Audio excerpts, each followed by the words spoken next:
Здравствуйте.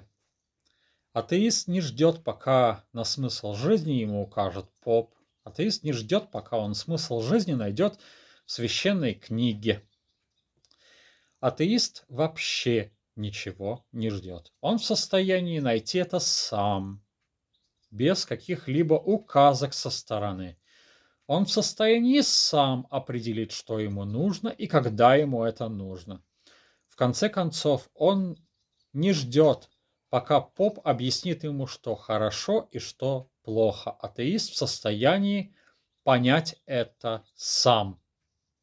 И, как мне кажется, это огромное превосходство атеиста буквально над любым верующим, потому что атеист, по сути, все решает сам. Он все определяет сам, чего верующий не мог ни 4000 лет назад, ни 2, ни во времена Иисуса, ни тем более сейчас.